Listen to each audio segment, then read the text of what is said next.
हम सबको कैसे हो आप लोग। आशा करती हूँ आप सब ठीक होंगे। निधि चैनल में आपका स्वागत है।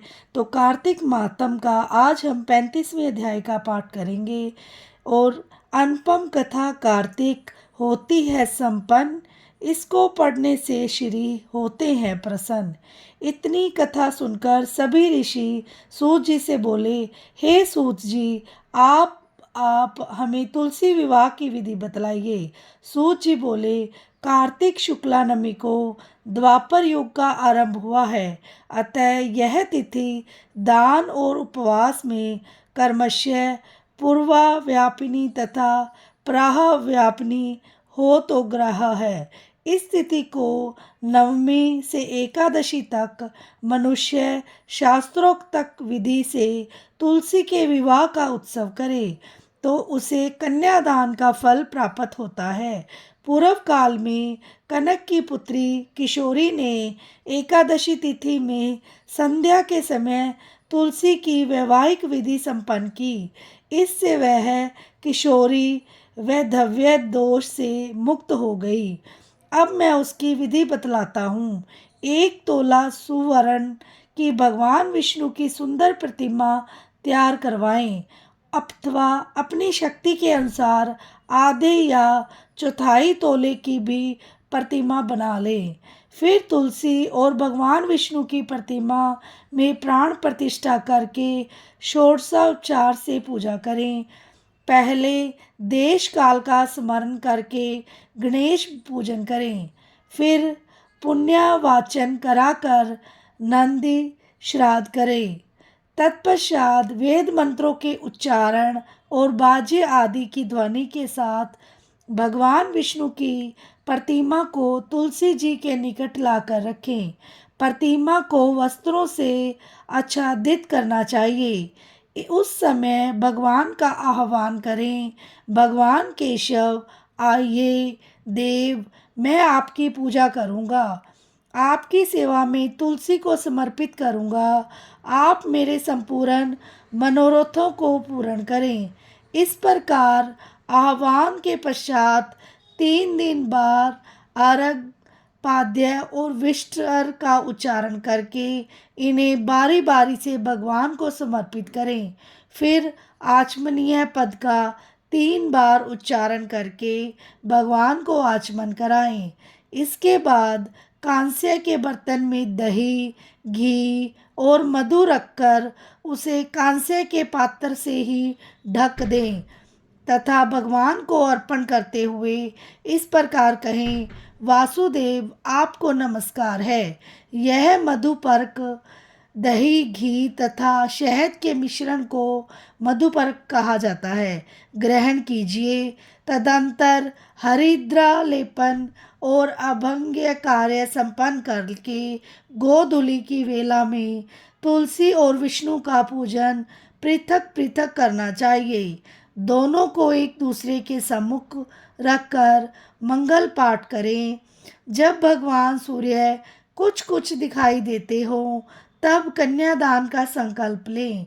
अपने गोत्र और प्रवर का उच्चारण करके आदि की 3 पीढ़ियों का भी आवर्तन करें।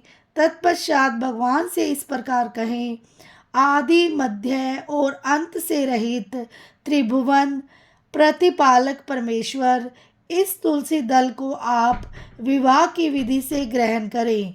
यह पार्वती के बीच से प्रकट हुई है, वृंदा की भस्म में स्थित रही है तथा आदि मध्य और अंत से शून्य है।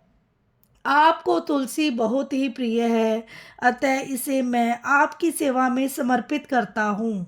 मैंने जल के घड़ों से सींचकर और अन्य प्रकार की सेवाएं करके अपनी पुत्री की भांति इसे पाला, पोसा और बढ़ाया है। आपकी प्रिय तुलसी मैं आपको दे रहा हूँ। प्रभु आप इसे ग्रहण करें। इस प्रकार तुलसी का दान करके फिर दोनों अर्थात तुलसी और भगवान विष्णु की पूजा करें। विवाह का उत्सव मनाएं। सुबह होने पर पुनः तुलसी और विष्णु जी का पूजन करें। अग्नि की स्थापना करके उसमें द्वादश अक्षर मंत्र से खीर, घी, मधु और तिल मिश्रित हवनीय द्रव्य की 108 आहुति दें। फिर स्वीकृत होकर के पूर्ण आहुति दें। आचार्य की पूजा करके होम की शेष विधि पूरी करें। उसके बाद भगवान से इस प्रकार प्रार्थना करें, हे प्रभु, आपकी प्रसन्नता के लिए मैंने यह व्रत किया है। जनार्दन, इसमें जो न्यूनता हो वह आपके प्रसाद से पूर्णता को प्राप्त हो जाए। यदि द्वादशी में रेवती का चौथा चरण बीत रहा हो तो उस समय पारण न करें। जो उस समय भी पारण करता है वह अपने व्रत को निष्फल कर देता है। भोजन के पश्चात तुलसी के स्वतः गल कर गिरे हुए पत्तों को खाकर मनुष्य सब पापों से मुक्त हो जाता है। भोजन के अंत में ऊख, आंवला और बेर का फल खा लेने से उद्दिष्ट दोष मिट जाते हैं। तदंतर भगवान का विसर्जन करते हुए कहें, भगवान, आप तुलसी के साथ बैकुंठ धाम में पधारें। प्रभु, मेरे द्वारा की हुई पूजा ग्रहण करके आप सदैव संतुष्टि करें। इस प्रकार देवेश्वर विष्णु का विसर्जन करके मूर्ति आदि सब सामग्री आचार्य को अर्पण करें। इससे मनुष्य कृतार्थ हो जाता है। यह विधि सुनकर सूत जी ने ऋषियों से कहा, हे ऋषियों, इस प्रकार जो मनुष्य श्रद्धा पूर्वक सत्य, शांति और संतोष को धारण करता है, भगवान विष्णु को तुलसी दल समर्पित करता है, उसके सभी पापों का नाश हो जाता है। वह संसार के सुखों को भोग कर अंत में विष्णु लोक को प्राप्त करता है। हे ऋषिवरों, यह कार्तिक महात्म सब रोगों और संपूर्ण पापों को नाश करने वाला भक्ति पूर्वक जो पढ़ता है और सुनकर धारण करता है, सब पापों से मुक्त होकर भगवान विष्णु के लोक में जाता है। जिसकी बुद्धि खोटी हो तथा जो श्रद्धा से हीन हो, ऐसे किसी भी मनुष्य को यह मातम नहीं सुनाना चाहिए। इसीलिए ये था कार्तिक महात्म का 35वां अध्याय। आशा करती हूँ आपको ये अध्याय पसंद आया होगा और अगर मुझसे कोई गलती हो तो मुझे क्षमा करना और वीडियो को लाइक, चैनल को सब्सक्राइब करे बिना ना जाना और अगर आपको अच्छा लगे तो एक शेयर ज़रूर करना। चलो कीर्तन करते हैं। श्रीमन नारायण नारायण नारायण, भजमन नारायण नारायण नारायण, जप मन नारायण नारायण नारायण, लक्ष्मी नारायण नारायण नारायण, भजमन नारायण नारायण नारायण। और आपको अध्याय पसंद आया तो कमेंट बॉक्स में श्रीमन नारायण नारायण ज़रूर लिखें। जय हो विष्णु भगवान की।